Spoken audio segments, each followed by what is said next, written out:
Great, well, we're live here from the Power and Electricity World Africa 2018 trade floor. It's certainly gaining momentum so early in the morning, and we happen to bump in to this gentleman from Ethiopia. His name is Yitemgeta Fantu, and he's the principal in Hafazi Consult, a consultancy that operates within Ethiopia, but most importantly has a very specific purpose in the Ethiopian energy sector. So welcome, and please give us a bit of insight. I'm an energy engineer by profession. I've been working in the industry.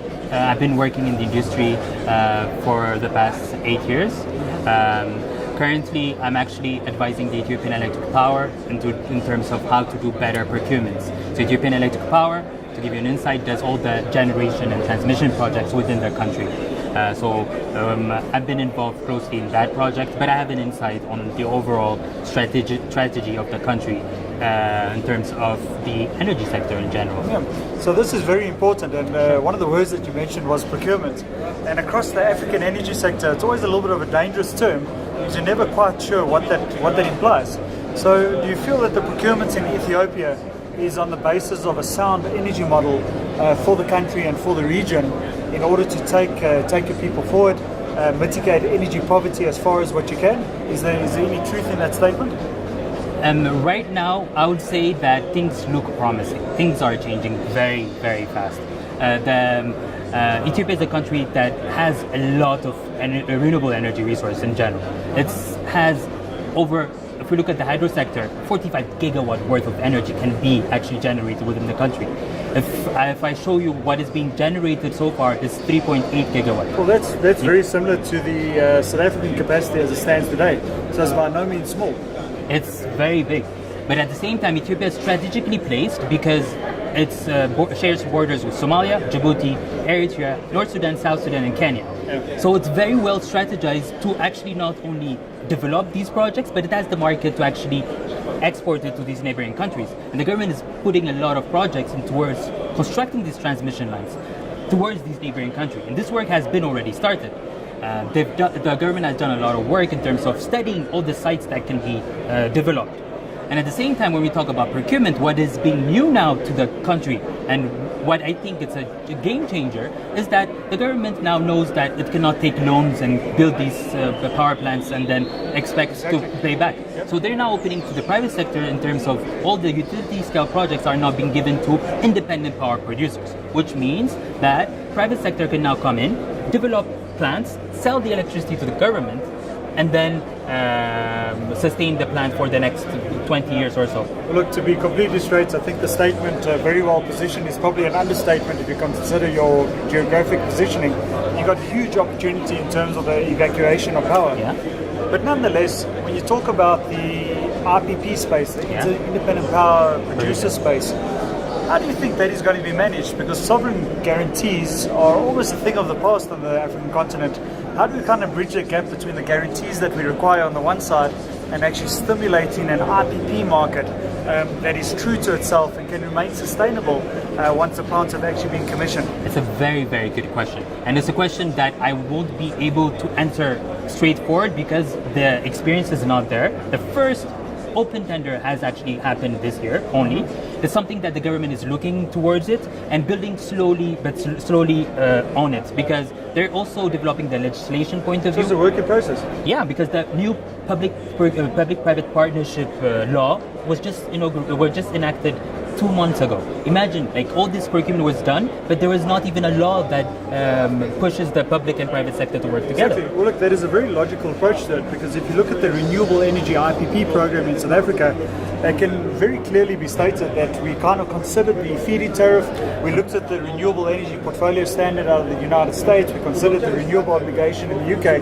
And I get the impression that you're taking a very similar type of methodical approach.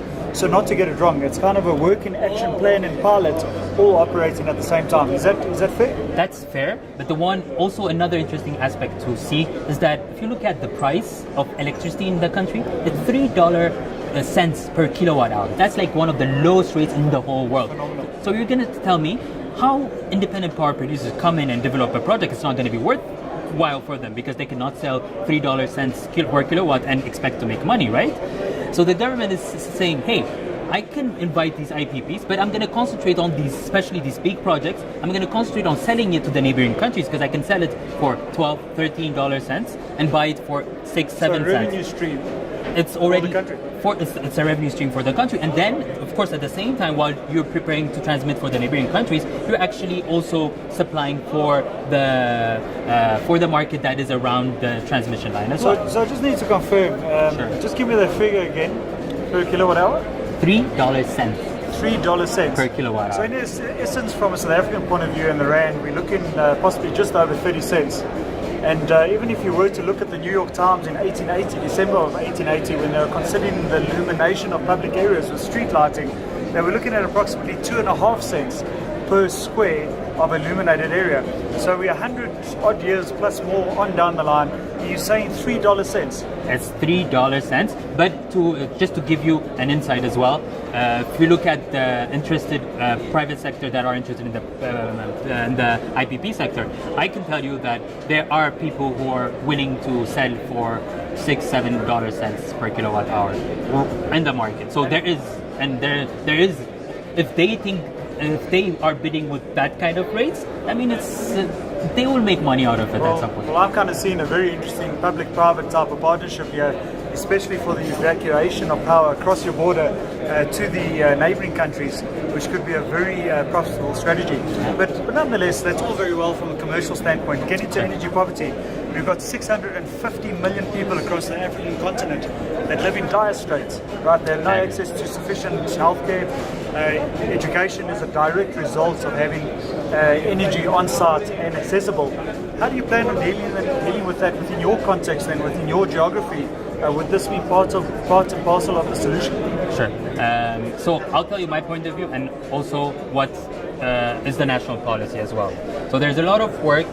We've only talked about the on-grid sector, but all the sector where only 20% have distributed, off-grid, decentralized. Decentralized, yeah. So less than 25% of households have access to electricity now. So you can imagine, 100 million people live in Ethiopia. So there is a lot of portion of the population that doesn't have access to electricity. So it's 75 million out of the 650 million people. Is that what you're saying to me? Yeah. So it's a very big amount. Even when we look at Ethiopia alone, is already something that needs to be targeted massively. So if we just resolve the issue around energy poverty in Ethiopia, we're actually in a very good position in actually pushing that 650 figure in the right direction. Absolutely, but it needs to be in the right direction in terms of, I don't think that putting 2 light bulbs and a phone charger would be the way to go, would be to solve the energy poverty.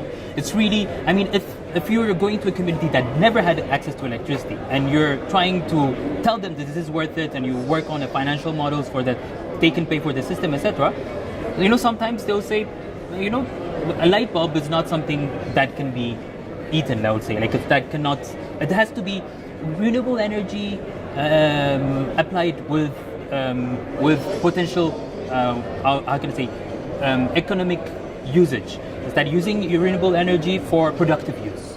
Yes, I'm with you. That's something that is very interesting to push for. So I guess a great analogy, you can give somebody a fish at 10 o'clock in the morning, or you can teach them to fish, and they'll be fed for the rest of their lives. And that's kind of the strategy that you're looking at taking, and you feel it's pushing in that direction. Absolutely. Well, look, this has certainly been very, very interesting, and we thank you for your time. But I'd like to ask you one final question. Sure. A message to the African continent. What should we be focused on in the next 10 years? 10 years? Well, I don't want to look very patriotic, but I'll say, and I've just came from doing a presentation on the country's opportunity, and the last thing I said was, it's high time for the, not only for the African continent, but for the world, to open their ears and open their eyes towards Ethiopia, because it's definitely can be seen as a regional and continental power hub that can be exploited towards not only the need for the country, but also for the region. And it's something that we need to work on for the East African power pool, South African power pool, West African power pool. Is something that that everybody needs to take lesson from. And hopefully we can see good things happening with these strategies that are regional rather than focused on individual countries. Mr. Fantu, I say thank you very much. And from Power and Electricity World Africa 2018, that's a perspective on Ethiopia and what's to come. All the best. Thank you so much. Thank you so much for your time.